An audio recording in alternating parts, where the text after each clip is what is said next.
من الشیطان الرجیم بسم اللہ الرحمن الرحیم وبہ نستعین۔ محترم اور قابل قدر ناظرین و ناظرات، السلام علیکم ورحمۃ اللہ وبرکاتہ۔ جیسا کہ آپ سبھی مومنین اور مومنات کو اس بات کی خبر ہے کہ کورونا کی تیسری لہر کی وجہ سے ویکینڈ کرفیو گورنمنٹ کی جانب سے اعلان کر دیا گیا ہے،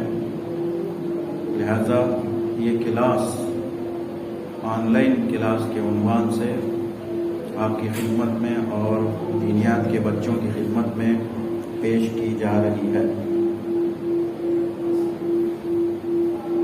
دینیات کے ٹائم ٹیبل کے حساب سے سیٹرڈے اور سنڈے احکام کا کلاس ہوتا ہے، لہذا آج اسی اعتبار سے ہم نے خود بچوں کے لیے بھی اور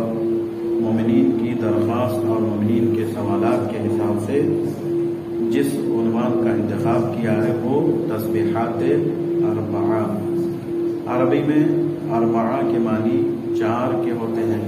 یعنی وہ چار ذکر جو تیسری اور چوتھی رکعت میں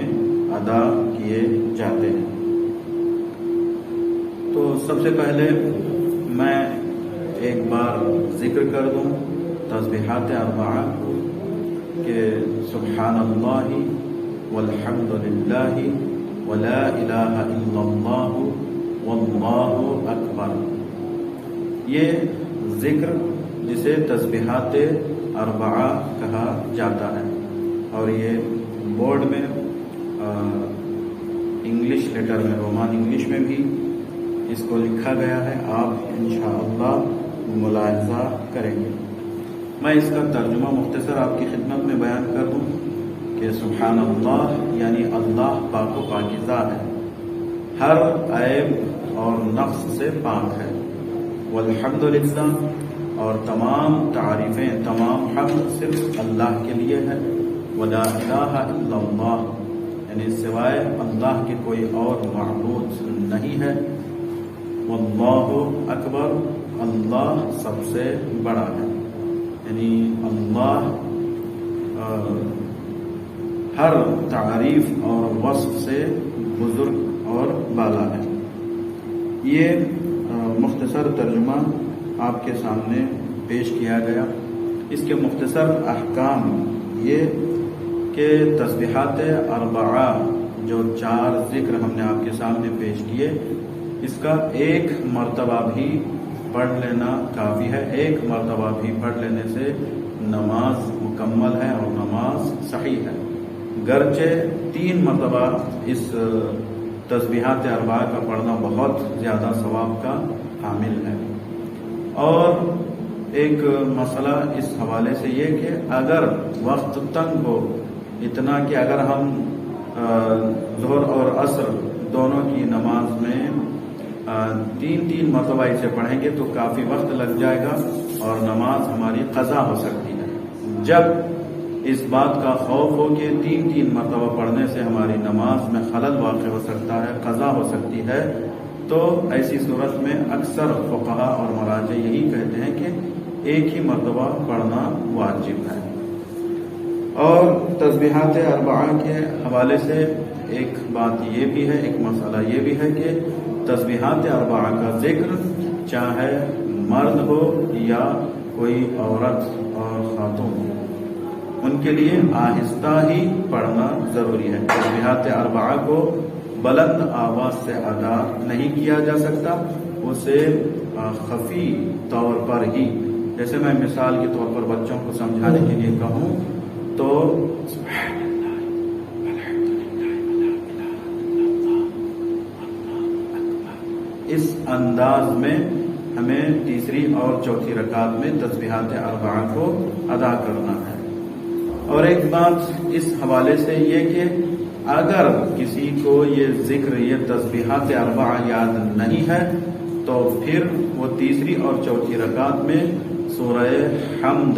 بھی پڑھ سکتا ہے، تب بھی اس کی نماز صحیح ہے، لیکن بہتر یہی ہے کہ تسبیحات اربعہ پڑھا جائے۔ اور ایک مستحب عمل یہ کہ جب ہم 3 مرتبہ تسبیحات اربعہ پڑھ لیتے ہیں تو مستحب یہ ہے کہ جب آخری مرتبہ اللہ اکبر جب ہم کہیں گے تو کہیں استغفر اللہ ربی واتوب الیہ، یا کہیں اللہم اغفر لی، ہے نا، یہ کہہ کر پھر تکبیر کہیں اور رکوع میں جائیں۔ اچھا، اور ایک مسئلہ جو بہت ہی ضروری ہے اور کافی مومنین کا سوال بھی اس حوالے سے رہا ہے کہ اگر تیسری رکعت میں کوئی مرد مومن آ کے نماز جماعت میں شریک ہو رہا ہے تیسری رکعت میں، تو اس کا وظیفہ کیا ہے؟ یعنی امام کی تیسری رکعت ہے اور نماز میں شرکت کرنے والے کی پہلی رکعت ہے۔ دیکھیے کہ اگر وہ ابتدائی میں آ گیا ہے، تسبیحات اربعہ جب امام شروع کیے ہوئے ہیں تبھی، تو وہ مکمل سورہ حمد کو پڑھے گا، اور اگر اتنا وقت نہیں ہے تو پھر وہ انتظار کرے گا کہ رکوع میں جائیں تاکہ ڈائریکٹ رکوع ہی سے وہ اپنی نماز کا آغاز کرے، ورنہ ایسا نہیں کہ ایک مرتبہ تسبیحات اربعہ پڑھنے کا امام کے پاس وقت ہے اور انہیں سورہ کمپلیٹ کرنے کا وقت ان کے پاس نہیں ہے۔ اس بات کا بھی خاص خیال ہونا چاہیے۔ اچھا، تسبیحات اربعہ یہ نماز کے حوالے سے مختصر آپ کے سامنے بیان کیا۔ اس تسبیح کے فوائد اور آثار بھی میں 1-2 آپ کی خدمت میں بیان کر دوں کہ اس کے فضائل اور برکات میں سے یہ ہے کہ تسبیحات اربعہ خدا سے نزدیکی کا سبب ہے کہ انسان جتنا زیادہ اسے پڑھتا ہے گویا وہ خدا سے قریب تر ہوتا جاتا ہے، اور دوسرا دنیاوی بلائیں اس سے دور ہوتی ہیں، آفات اور بلیات سے وہ محفوظ ہوتا ہے مسلسل اس ذکر کی تلاوت کرنے سے، اور دعاؤں کی قبولیت میں یہ بہت ہی اثر انداز ہے۔ 2 روایتیں میں آپ کو چھٹے امام جعفر صادق علیہ السلام سے آپ کے سامنے بیان کر دوں کہ امام فرماتے ہیں کہ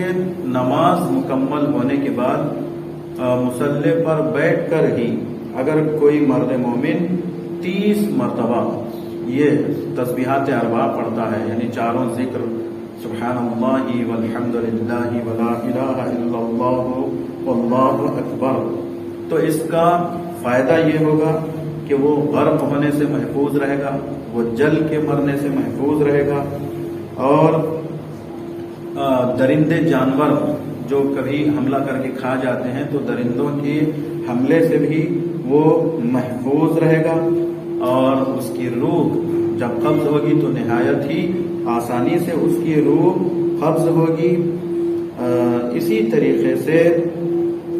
اور ایک ہے کہ وہ گھر بھی ویران ہونے سے محفوظ رہے گا جہاں روزانہ نماز کے بعد 30 مرتبہ تسبیحات اربعہ کی تلاوت کی جاتی ہے۔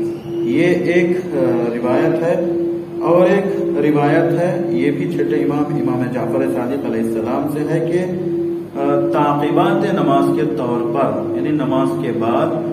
40 مرتبہ اگر کوئی سبحان اللہ والحمد للہ ولا الہ الا اللہ واللہ اکبر کہتا ہے تو خداوند عالم وہیں مصلی پر ہی جو بھی وہ حاجت طلب کرتا ہے اسے خداوند عالم برآوردہ کر دیتا ہے، یعنی حاجتوں کے پورا ہونے کے لیے بھی یہ ذکر کافی اثر انداز ہے۔ انشاءاللہ کل ایک اور مسئلے کے ساتھ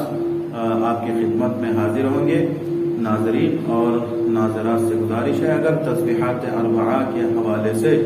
کوئی سوال ہو تو ہمارے کامنٹ سیکشن میں آپ سوال کر سکتے ہیں، انشاءاللہ